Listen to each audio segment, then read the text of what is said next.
मैं मुदिता आपका स्वागत करती हूँ मुदिता आईएएस वॉरियर्स में।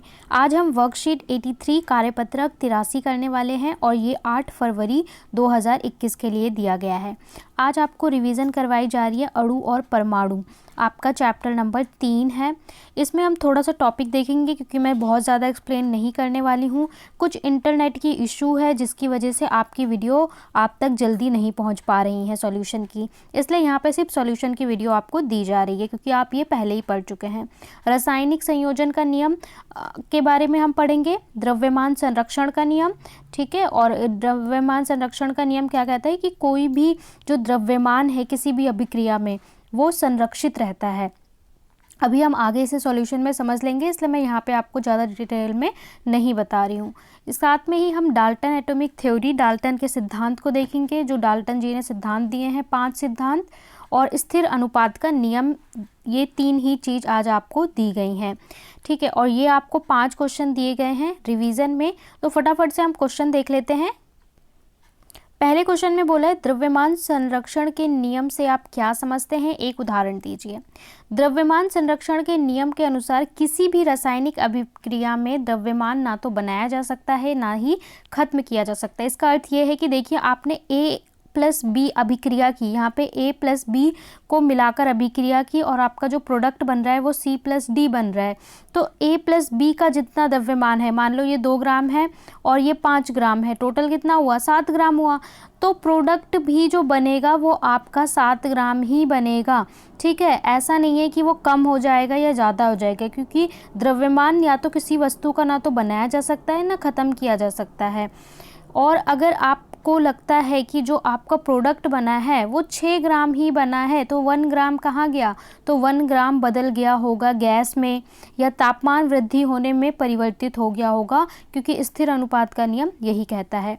उदाहरण के लिए अभिक्रिया से पहले बेरियम क्लोराइड और सोडियम सल्फेट का कुल द्रव्यमान अभिकारक अभिक्रिया के बाद बनने वाले बेरियम सल्फेट और सोडियम क्लोराइड के द्रव्यमान से हमेशा बराबर होगा। तो यहाँ पे वही चीज़ कही गई है, जो अभिकारक हो गए वही उतना ही उत्पाद में मिलेगा आपको।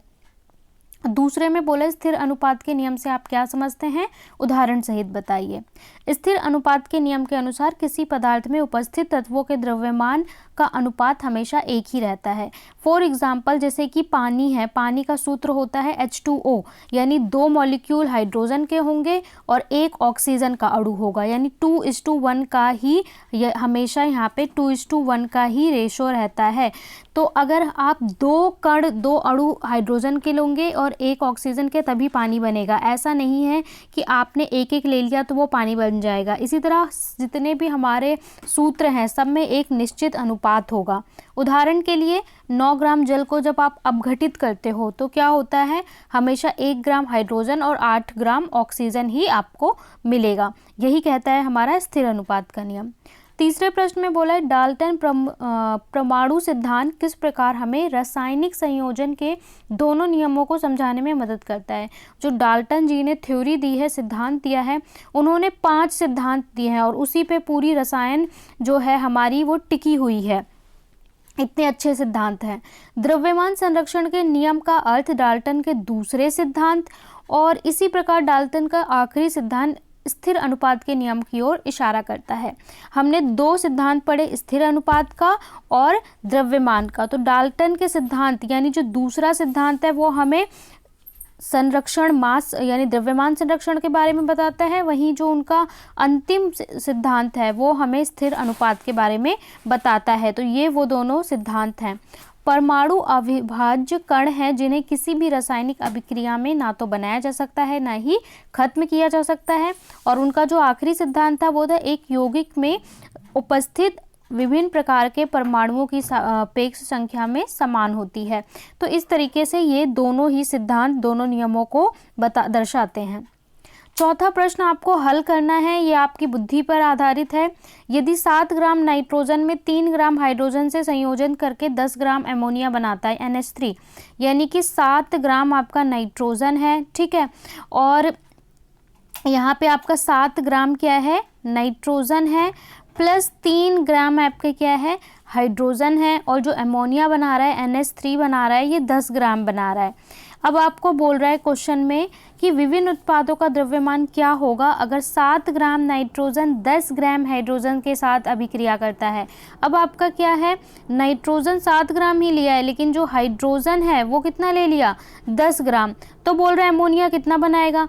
तो भी देखिए जब आपने 7 + 3 किया तो यहाँ पे 10 बना रहा है।